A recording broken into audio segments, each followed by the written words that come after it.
ప్రపంచము మూలలకు విస్తరించిన ప్రియమైనటువంటి తెలుగు వారికి అందరికీ కూడా క్రీస్తు నామంలో శుభాభివందనాలు తెలియజేస్తున్నాను. నేటి ధ్యాన అంశము ఒకరినొకరు ప్రేమించుట, లవ్ వన్ అనదర్. మీ దగ్గర బైబిల్స్ ఉన్నాయడల యోహాను సువార్త 13వ అధ్యాయము 34వ వచనం చదువుకుందామని. Gospel according to St. John, chapter 33, verse 34. మీరు ఒకరినొకరు ప్రేమింపవలనని మీకు క్రొత్త ఆజ్ఞ ఇచ్చుచున్నాను. నేను మిమ్మును ప్రేమించినట్టే మీరును ఒకరినొకరు ప్రేమింపవలను. A new commandment I give unto you, that ye love one another, as I have loved you, that ye also love one another. ఈ యొక్క మరి వాక్యంలో ఎంత తేటగా యేసు ప్రభువారు తెలియజేస్తున్నాడు. మరి మీకు ఒక క్రొత్త ఆజ్ఞ ఇస్తున్నాను, మీరు ఒకరినొకరు ప్రేమింపవాలని. A new commandment. ప్రభువారు ఒక ఆజ్ఞ ఇస్తున్నాడు. ఏంటి అంటే మరి ప్రభువారు మనల్ని ప్రేమించినట్లుగా ముందుగా ఆయన మాదిరి చూపించి ఉంటున్నాడు. ఏ రీతిగా ఆ యొక్క ప్రేమను మనం చూస్తున్నామో యేసు ప్రభులో, అదే రీతిగా మనము కూడా మరి క్రీస్తు యొక్క ఫాలోయర్స్గా, వెంబడించేటటువంటి వారంగా, ఆయన యొక్క శిష్యులుగా, ఆయన యొక్క భక్తులుగా, విశ్వాసులుగా మనలో ఉండవలసినటువంటి అత్యంత ప్రాముఖ్యమైనటువంటి గుణము మరి ఈ యొక్క ప్రేమ. ఈ యొక్క ప్రేమ అనేటటువంటిది ఇది ఏదో ఎమోషనల్గా భావోద్వేగములతో కూడుకునేటువంటిదే కాదు, కానీ అది మరి చురుకుగా ఉండటం మరియు నిబద్ధతను కూడా చూపిస్తుంది పిల్లల. Love transcends mere emotion, it embodies action and commitment.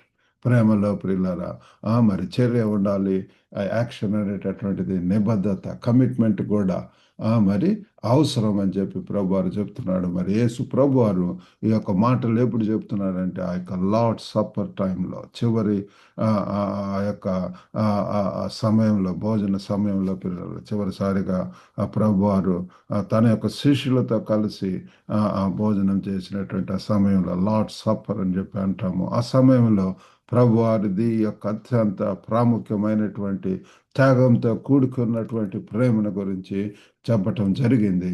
సరే అండి, దీని గురించి 3 ప్రాముఖ్యమైనటువంటి పాయింట్స్ చెప్పాలని చెప్పి ఆశిస్తున్నాను. మొట్టమొదటిదిగా ద కమాండ్ ఫర్ కమ్యూనిటీ. మరి సమాజానికి ఒక మరి ఆజ్ఞ. యేసు ప్రభువారు మరి ప్రేమను ఆజ్ఞాపిస్తూ మరి తెలియజేస్తున్నాడు పిల్లల. Jesus commands love, establishing it as essential in community. సమాజంలో పిల్లల అది ఒక కుటుంబం కావచ్చు, లేకపోతే మనం ఉంటున్నటువంటి ప్రదేశం, వర్క్ ప్లేస్, ఎక్కడైనా సరే మరి ఈ యొక్క ప్రేమను కలిగి ఉండాలని చెప్పి ప్రభువారు కోరుకుంటున్నాడు. ఒక మరి కుటుంబానికి ఇది చాలా అవసరమైనది పిల్లల. మరి ఒకరినొకరు ప్రేమించుకోవటం. ఆ ప్రేమ అనేటటువంటిది లేనప్పుడు అక్కడ మిస్అండర్స్టాండింగ్స్, అనేక ఆర్గ్యుమెంట్స్, మరి ఎంతో డిఫరెన్సెస్ ఆఫ్ ఒపీనియన్స్, మరి డివైడ్ అవ్వటం అనేటటువంటిది ఇట్లాంటి ఎన్నెన్నో భయంకరమైనటువంటి జరగటానికి స్కోప్ ఉంటుంది. కాబట్టి ప్రేమ ప్రియులరా అది మనల్ని సమస్త దోషాలను కప్పుతుంది. అది అందరిని కూడా ఆకర్షిస్తుంది పిల్లల, సమాధానం తిండేలాగా చేస్తుంది. మరి ఇది ఒక ఆజ్ఞే కాకుండా రెండవదిగా the model of sacrificial love. మరి ఒక త్యాగంతో కూడుకున్నటువంటి యేసు యొక్క త్యాగం పిల్లల మన ప్రేమకు ఒక మాదిరిగా, ఒక నమూనాగా ఉంటున్నది. మరి ఒక సైనికుడిని చూసినట్లయితే ఏ రీతిగా పిల్లల తన ప్రాణాలు భయం లేకుండా వీధి కోసం పిల్లల మరి మరి ఇతరుల యొక్క రక్షణార్థము ఏ రీతిగా మరి వాళ్ళు రిస్క్ తీసుకోవటం అనేటువంటి మనం చూస్తున్నాము. అలాగనే ప్రభువారు కూడా పిల్లల తన శిలువ మీద మరణించటం, తన యొక్క త్యాగం ఆ యొక్క sacrificial death on the cross, అది ప్రియులారా మన కోసం, మన యందు ఉన్నటువంటి ప్రేమను బట్టి మనల్ని రక్షించటం కోసం ఆయన శిక్షింపబడ్డాడు. మనల్ని మనల్ని జీవింప చేయటం కోసం ఆయన చనిపోవటం అనేటువంటి జరిగింది. ఈ యొక్క సత్యమును మరి మనం తెలుసుకోవాల్సినటువంటి వారం వింటున్నాము. మూడవదిగా మరి ప్రేమ ఒక సాక్ష్యం ప్రియులారా, లవ్ యాజ్ అ విట్నెస్, ఒక సాక్ష్యముగా ఉంటున్నది. మరి మనం చూపించేటటువంటి ఈ యొక్క ప్రేమ ద్వారా ఈ యొక్క లోకంలో పిల్లరా మనము క్రీస్తుకు చెందినటువంటి వారము అని చెప్పి మనం తెలియజేస్తున్నాం పిల్లలు. ఈ యొక్క ప్రత్యేక గుణం, యునిక్ నేచర్, అది మరి మనము కలిగి ఉండాలి. ఆ యొక్క ప్రత్యేకత, ఆ యొక్క పరిశుద్ధ జీవితము, ఆ యొక్క పిల్లల ఆ పరలోకపు మనసు కలిగి ఉండటం, మరి యేసులో ఉన్నటువంటి ఆ యొక్క అత్యున్నతమైనటువంటి గుణాలను ఈ యొక్క లోకం నాకు మరి తెలియజేయటం పిల్లారా. ఈ యొక్క ప్రేమ ద్వారా మరి ఈ లోకానికి మనము మరి దేవుని యొక్క బిడ్డలు అని చెప్పి తెలియజేస్తున్నాము. మరి ఇతర పాఠ్య భాగాల్లో కూడా మనము ఈ యొక్క వాక్యాన్ని చూస్తాము. 1 యోహాను 4వ అధ్యాయము 7-8 వచనాల్లో కూడా మరి ఆ భక్తుడు చెప్తున్నాడు, ప్రియులారా మనము ఒకరినొకడు ప్రేమిద్దాము, ఏలైనగా ప్రేమ దేవుని మూలముగా కలుగుతున్నది. ప్రేమించు ప్రతివాడును దేవుని మూలముగా పుట్టినవాడై దేవుని ఎరుగును.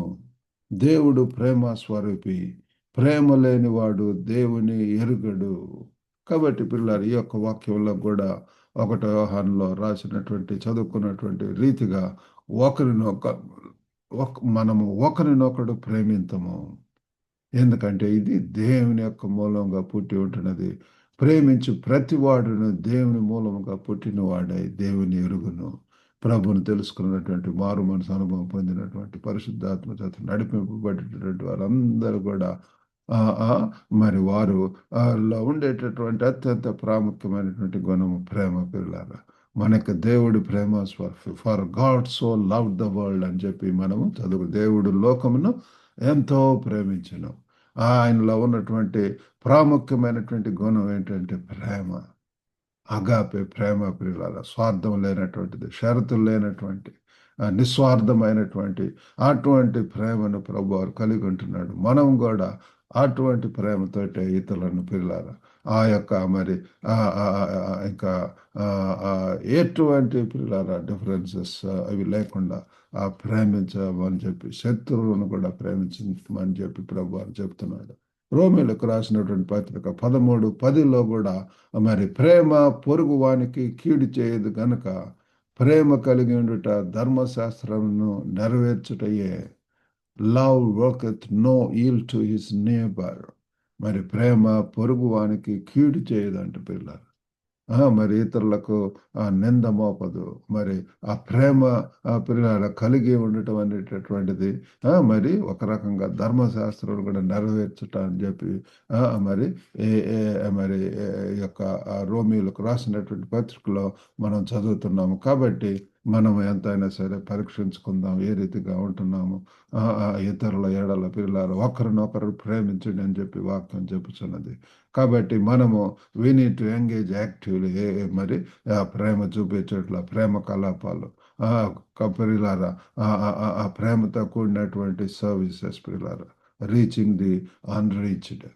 మరి ఈ యొక్క సత్య సువార్తను పంచుకోవటం అనేటటువంటిది మరి సమాజ నిర్మాణంలో కూడా ఈ యొక్క ప్రేమ ఎంతగానో మనకు తోడ్పడుతూ ఉంటుంది. కాబట్టి యేసు ప్రభు వారు మనల్ని మరి ఆజ్ఞాపిస్తున్నాడు, ఒకరినొకరు ప్రేమించమని చెప్పి. విశ్వాసంలో మరి ఈ యొక్క దీని ద్వారా పిల్లలు ఆత్మీయంగా మనం బలపడతాం. ఆ రీతిగా చేయటానికి దేవుడు మనకు సహాయం చేయనుగాక. చిన్న ప్రార్థన చేసుకుందాం. పరిశుద్ధుడైనటువంటి మా ప్రేమ గల ప్రభువా, సర్వశక్తివంతుడైనటువంటి తండ్రి, సజీవుడైనటువంటి ప్రభువా, మీ యొక్క ఘనమైన నామమునకు వందనాలు, స్తోత్రములు తండ్రి. మీరు ప్రేమ స్వరూపి అయి ఉంటున్నారు ప్రభు. అదే ప్రేమను తండ్రి మరి ప్రభు ఈ లోకంలో, ఈ సమాజంలో, కుటుంబంలో ప్రభు ఒకరినొకరు ప్రేమించుకుంటూ పురికొల్పుకుంటూ తండ్రి ముందుకు వెళ్ళటానికి సహాయం చేయండి ప్రభు. ఒక గొప్ప నాయన తండ్రి ప్రేమ లేనటువంటి వాళ్ళు దేవుని యొక్క బిడ్డ కాదని చెప్తున్నారు. గొప్ప నాయన ప్రేమ హృదయం నుంచి వస్తూ తండ్రి అది అనేకులకు ప్రభు మరి తండ్రి ఇరుగు పొరుగు వారికి తండ్రి అది ప్రాకగలిగినట్టు సహాయం చేయండి. వినుచున్న ప్రతి ఒక్కరిని దర్శించండి. అస్వస్థలో ఉన్నటువంటి వారికి ప్రేమ గల ప్రభు తండ్రి మీ యొక్క తాకిడిని దయచేయండి, స్వస్థత దయచేయండి. ఓ గొప్ప తండ్రి ఎంతమంది ప్రభు వివాహాల కొరకు ఎదురు చూస్తున్నారు, వారికి కూడా సాటి అయినటువంటి మరి జీవిత భాగస్వాములు దయచేయండి ప్రభు. ప్రేమగల నాయన తండ్రి దేవులతో నింపి పంపమని యేసుక్రీస్తు అతి పరిశుద్ధ నామం అడిగి వేడుకొంచున్నాం తండ్రి. ఆమెన్. ప్రభు నామం మీకు అందరికి కూడా వందనాలండి. ఈ యొక్క వాక్యం ద్వారా మీరు ఆశీర్వదింపబడితే మరి యొక్క లింక్ని ఇతరులకు షేర్ చేస్తూ మరి గ్లోబల్ తెలుగు ఫెలోషిప్ యూట్యూబ్ ఛానల్ని సబ్స్క్రైబ్ చేయట్లో సహకరించాల్సింది కోరుతున్నాం. God bless you all. Have a good day.